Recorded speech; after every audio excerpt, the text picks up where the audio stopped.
Buenas noches, mi nombre es Julieta Llana Ruiz y vengo a explicarles sobre la NOM. Es la empresa que vamos a utilizar. Para este ejemplo va a ser Seis Motorcycle SAS. La nómina está dividida en cuatro partes. La primera vendría siendo el número de documento del trabajador, nombre y el cargo que ocupa en la empresa. El segundo sería el sueldo que gana este trabajador y el periodo que labora en la empresa y los días trabajados. Tenemos el devengado, que son todo lo que gana el trabajador aparte de su sueldo básico. Entonces tenemos recargos y otros que vendrían siendo horas extras, recargos dominicales, comisiones, son dominicales y festivos. También tenemos el auxilio de transporte que se le da al trabajador.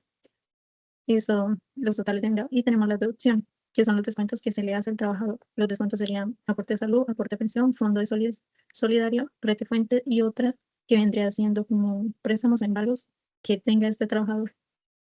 Y el valor neto. Bueno, eso. Empecemos con el de vengado. Eso, el salario básico para el 2025 se fijó en 1.423.500, que esto representa un incremento del 9,5% del año anterior. Y el subsidio de transporte se fijó en 200.000 pesos.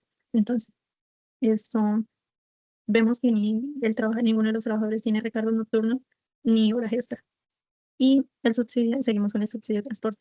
El subsidio de transporte solo aplica para trabajadores que ganen hasta 2 salarios mínimos y como vemos, el gerente gana 4 millones, que vendría siendo más de 2 salarios mínimos. Entonces, le aplicamos solo el subsidio de transporte a los que ganan menos de 2 salarios mínimos, que sería el contador, la secretaria auxiliar contable, el mecánico y el asesor de venta. Entonces, para el total de vengado, sumamos el básico más recargos nocturnos más el subsidio de transporte. Y eso lo hacemos con cada uno de los trabajadores. Ahorita vendríamos con la deducción. El aporte de salud es del 12%, pero el trabajador solo paga el 4%. Entonces, para saber cuánto se le descuenta a cada trabajador, cogemos el básico por el 4%. Y eso notaría 160.000. Entonces, le damos 2 clics y aplicamos la fórmula para cada uno de los trabajadores. El aporte de pensión es del 16%, pero el trabajador solo paga el 4%. Entonces, aplicamos la misma fórmula. El básico por el 4%. Volvemos, le damos aquí y ya tenemos lo que es la salud y la pensión que paga el trabajador. Entonces tenemos el fondo solidario. Eso aplica para las personas que ganan más de 4 salarios mínimos, que son 4.694.000 pesos. Como vemos, nadie gana más de 4 salarios mínimos. Entonces a ninguno se le aplica esta cosa. Y seguimos con la retención en la fuente. Solo aplica para cuando los trabajadores ganan más de 95 ETs, que son 4.731.000. Pero como miramos, ninguno gana más de eso. Y aquí tenemos otros que serían la empresa que estamos manejando como ejemplo. El señor Carlos Rodríguez tiene un préstamo con la empresa, entonces mes a mes le va descontando 833.000 pesos, que es la deuda. Pero como vemos, nadie más tiene. Entonces, para sacar el total deducido, cogemos el aporte de salud más pensión, más fondo de solidaridad, retención a la fuente, más otra. Y eso nos da. Y así le aplicamos con cada uno de los trabajadores. Y para saber el valor neto que le vamos a pagar a cada trabajador, cogemos el total de vengado menos el total deducido. Y eso nota lo que debemos pagarle a cada trabajador. Entonces, damos 2 clics y esto sería lo que se le paga a cada uno de los trabajadores con todas las deducciones. Entonces, seguimos ahorita con las provisiones de social y dotación. Social y dotación. Tenemos la cesantía, que es el derecho que el trabajador tiene como derecho a un salario mínimo anual que se paga una vez al año. Esto se le paga al fondo de cesantías que hay con el trabajador.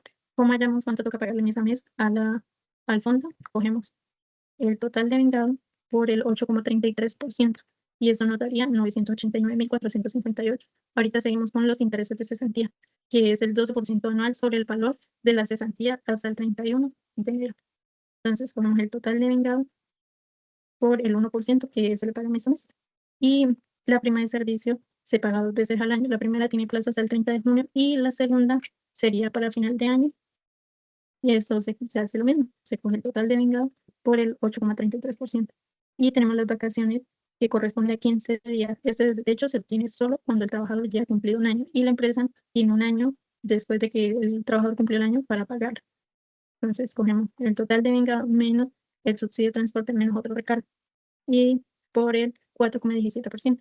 Y eso nos daría lo que tiene que pagarle de vacación. Sumamos todo eso y en total nos da 2.559.088 pesos.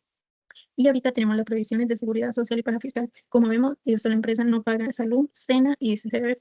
¿Por qué? Porque se acogió al artículo 114, 1 del estatuto tributario, que exonera parcialmente de aportes para fiscales y de salud para empleadores que ganen menos para empleadores y contribuyentes del impuesto sobre la renta. Aplica solo para trabajadores que devengan menos de 10 salarios mínimos mensuales vigentes. Y como vemos, ninguno de nuestros trabajadores gana más de 10 salarios mínimos, entonces podemos acogernos a ese beneficio. Esto, la pensión sería el total de vengado menos el subsidio de transporte por el 12%. Y eso sería, al igual que el riesgo laboral. Eso lo define la empresa dependiendo de su actividad, qué tan riesgoso. O sea, en este caso nuestra empresa puso de que los riesgos serían de 0,522%. Entonces cogemos el total de vengado menos el subsidio de transporte por el porcentaje y esto nota. Esto, la caja de compensación sería 4%, la hacemos lo mismo. Total de vengado menos el subsidio de transporte por el 4%.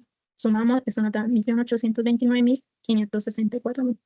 Esto, entonces sumamos lo que es total de prestaciones de servicio más total de prestaciones sociales. Esto, y esto nota 4.388.600. Ahorita vamos en el registro de la nómina. Esto, debitamos la 510506, que sería sueldo. Esto, horas extras, pero como miramos no tenemos horas extras, pero lo pusimos acá para el ejemplo. Esto, también debitamos la 510527, que sería auxilio de transporte, 800.000. Y acreditamos la 237005, que sería aportes de salud, y también fondos de cesantías o pensiones, otras cuentas por pagar, por cobrar a trabajadores, esto, y salarios por pagar, sumas iguales. Y ahorita en los registros para fiscales tenemos debitamos aportes a fondo de, de pensión o cesantía, esto, aportes a caja de compensación familiar y riesgo laboral. Y debitamos y acreditamos, perdón, las de aportes al IFE, SENA y caja de compensación, y la de riesgos laborales, fondos de cesantía o pensión, sumas iguales. Y ahorita iríamos con el registro de las prestaciones de servicio, que sería debitamos la cesantía, intereses sobre cesantías, primas de servicio, vacaciones, y, y acreditamos las cesantías, intereses, sumas iguales. Bueno, eso sería todo por hoy. Muchas gracias.